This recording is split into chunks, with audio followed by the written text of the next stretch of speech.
Vadim Erent runs Inside Cities, a tour company that promises to give visitors a deeper view of the cultural and political histories of more than half a dozen cities, including Berlin and New York. The firm began here in Prague, where the Russian-born US citizen has been living for the last 11 years.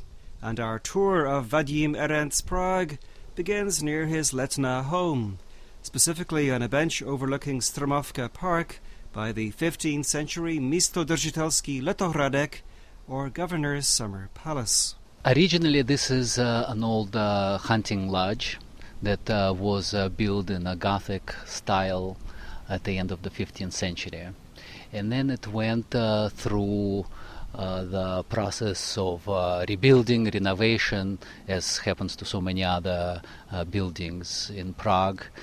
And it served as a residence to the commander-in-chief of the Swedish army, and ultimately became the governor's summer palace, which is what it's known as right now. And presently it serves as an archive to the newspaper and journals materials.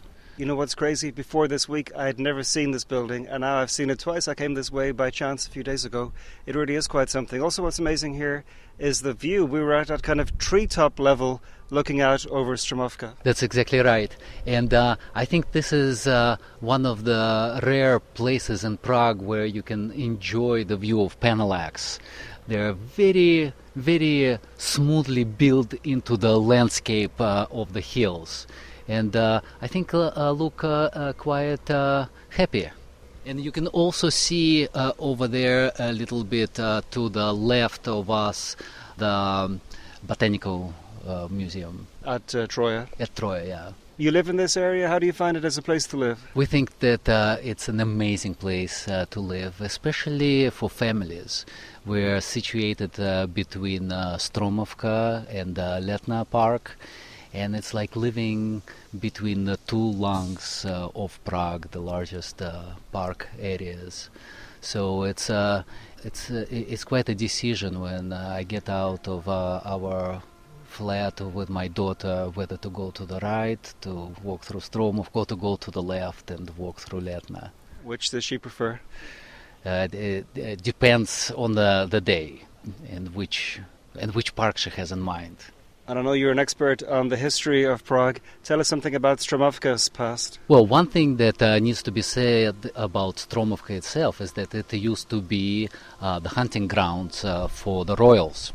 And later on, and this I've heard on one of your radio shows, there is a tunnel that was dug to bring in water for fishing. And you weren't here when the parts of Stromovka collapsed a few years ago. They were building the Blanka tunnel. Yes, it collapsed twice, actually. And it was leaving these huge craters. Huge craters that we could actually see from here. And we could see the areas being roped off. But luckily nobody was killed. Not that I know of. Maybe they covered it up, or covered them under the ground. Yeah, it would be interesting to drive underneath Stromovka when the tunnel opens, if it ever does. From the Governor's Summer Palace, Erent takes me through Stromovka to the adjacent Výstaviště, an exhibition ground and Art Nouveau industrial palace that has perhaps seen better days.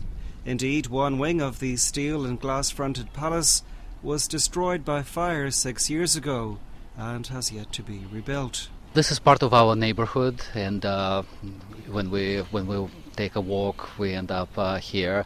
But it also has a very interesting history.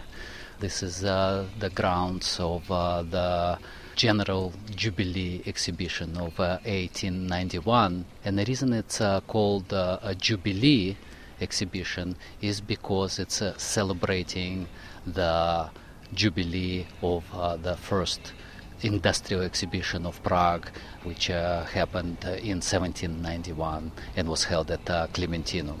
There are lots of very interesting things to see here. For example, this is the lapidarium, Is this where the original statues are from the Charles Bridge? That's exactly right. So the statues that have survived from the Charles Bridge stored here. So that means all the ones that are on the bridge are replicas? That's right, the ones on the bridge, and they still try to renovate them. Every year we see a few of them being taken off or renovated right on the bridge. But most of the originals, or at least the originals that have survived, are here at the lapidarium. And what's interesting is that, of course, this lapidarium is itself dilapidating right now. So it's a good example of the etymology of dilapidation.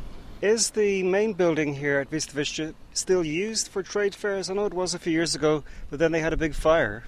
They did, but they are using it for all kinds of exhibitions and fairs. A few years ago, I remember there was an expats event here. It's a beautiful place. What's strange about it is that we're almost alone here. I mean, it feels almost abandoned, and yet it's a functioning complex. Where we're standing now, there's a kind of loop where just by the entrance to the Místodržitelský, where the tram turns around. But you were saying earlier there was some interesting historical tram that came here.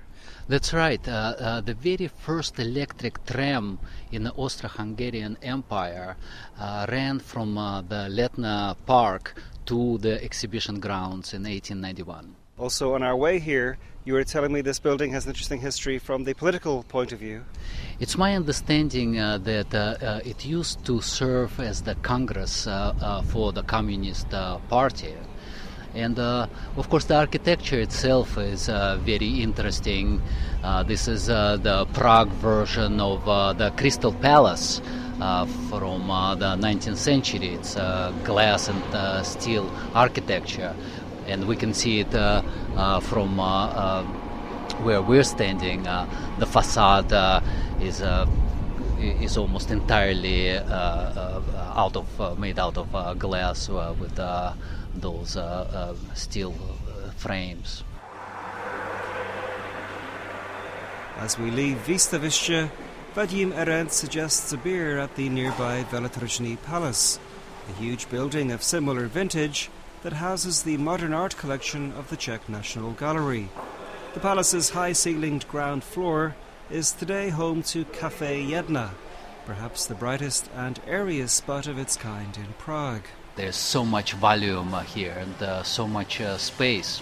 You wonder what else they could have done in this space other than have a cafe, but it's just very nice sitting here. Do you often go to the gallery here, the Modern Art Gallery? My daughter had art class here during the school year, so I would come here every week. It seems strangely unpopular for the National Gallery's Modern Gallery. No one seems to like it. No one seems to come here. People also say that it should be free, which it is in some other countries, like, for example, the UK. The UK or the United States also has free admissions to some of its museums. And I certainly think that it would be a great service to the residents of Prague. Or even, for example, if there was a possibility to have an annual pass that would allow us to visit all the different spaces of the Prague Museum. That seems to be something that the zoo is doing, for example. You can have an annual pass for the zoo and just go there anytime you want to. I think that that could work very well for the Prague city authorities. Also, this is the National Gallery. We pay taxes, we're funding this in a roundabout way and directly every time we come here. Absolutely. We're funding it without taxes. But I think that what they want to do is that they don't want the tourists to come in for free. So I think the idea of an annual pass would work very well because the locals, the residents, would be able to buy the annual pass and the tourists would still pay the full price of the admission. But also even letting the tourists in for free wouldn't be so bad. They might buy some postcards. That would be extremely progressive. Getting away from the gallery here, getting back to the cafe side of things, what other cafes do you like in Prague? There is a cafe that is very close to where I live, which is called Laika, and it's right across from the Academy of Fine Arts. They serve nice beers there, very nice crowd. There is a new cafe that just got a new owner, rather. It's called Basama. They serve Matushka beer. One of the best Czech beers. One of the best Czech beers, and very rare to get that on tap. And of course, then there are kind of the standard places like the Louvre Cafe, which I like to visit for the sake of being in the presence of its history.